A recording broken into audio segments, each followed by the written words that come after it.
کوئی سیرت بتاؤ اور اس کی پوری تاریخ بتا دو، یقین جانیے کہ وہ پادری مر تو سکتا ہے لیکن سند پیش نہیں کر سکتا،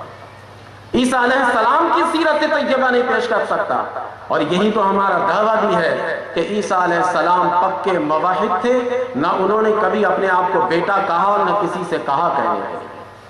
اور یہ کہتے ہیں کہ معاذ اللہ وہ اللہ کے بیٹے ہیں، تو یہ لائیں نہ تاریخی حیثیت لا سکیں گے؟ یہودیت اور نصرانیت کو چیلنج کر دی کہ تم عیسیٰ علیہ السلام کی سیرت کی تاریخیت لاؤ، ہم اپنے نبی کے ایک ایک کردار اور ایک ایک سیرت پر تاریخی حوالے لائے، یقین جانیے وہ نہیں لا سکتے۔ یہ جو ہمارے یہاں سکھ برادری آتے ہیں، گرو نانک کے بہت سارے حالات بتاتے ہیں، یہ سیرت کا لفظ میں استعمال کروں تو یہ مت سمجھیے گا کہ غیر نبی کے لیے یہ لفظ استعمال نہیں ہوتا، غیر نبی کے لیے بھی ہوتا ہے، قرآن پاک میں یہ لفظ آیا ہے، استعمال ہوا ہے۔ تو یہ یہودیوں کے ذریعے یہودیوں سے پوچھئے، عیسائیوں سے پوچھئے، اور ان سکھوں سے آپ پوچھئے کہ تم گرو نانک کے کسی سیرت کے بارے میں، کسی حالت کے بارے میں بیان کرتے ہیں، اس کی پوری تاریخیت لاؤ، یہ پوری تاریخیت کبھی نہیں لا سکے، ان کا مذہب ہل کر رہ جائے گا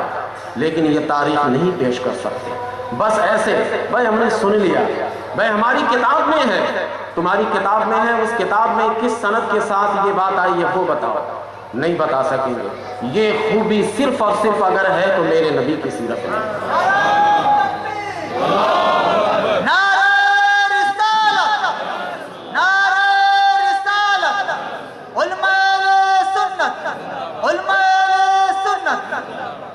یہ صرف اور صرف میرے نبی کی سیرت میں ہے تاریخیت، دنیا کی کسی مذہب میں نہیں۔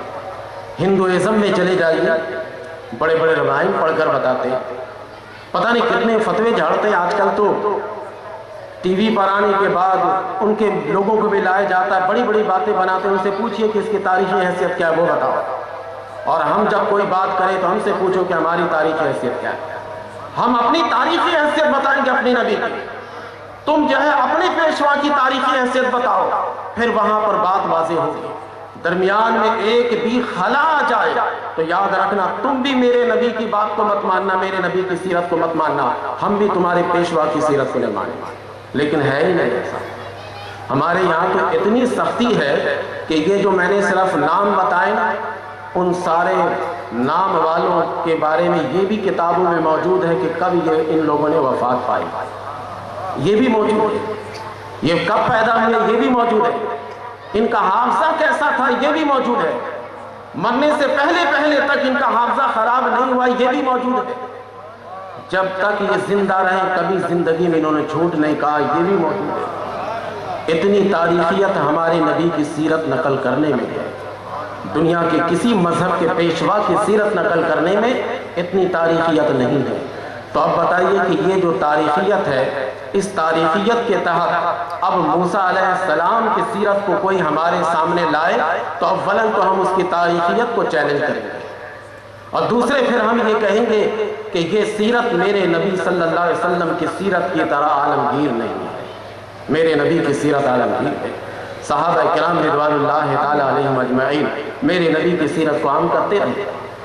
صحابہ کے بعد تابعین نے نبی کریم علیہ السلام کی سیرت کو عام کیا۔ میں آگے نہیں بڑھوں گا ورنہ ایک ہی شرط پر پوری تقریر ختم ہوگی، صرف اتنا یاد رکھیں مدینہ المنورہ میں 365 تابعی ہیں جنہوں نے صحابہ سے میرے رسول کی سیرت کو نقل کیا، صرف مدینے میں 365، اور ایک روایت میں 355، 10-5 آگے پیچھے ہوتے ہیں تاریخ نگاروں میں، تو 355 لیجئے یا 365 لیجئے، یہ صرف مدینہ منورہ کے مدرسے سے تابعی میرے رسول صلی اللہ علیہ وسلم کے فرمان اور عمل کو نقل کرنے والے ہیں۔ باقی مکہ کے مدرسے سے،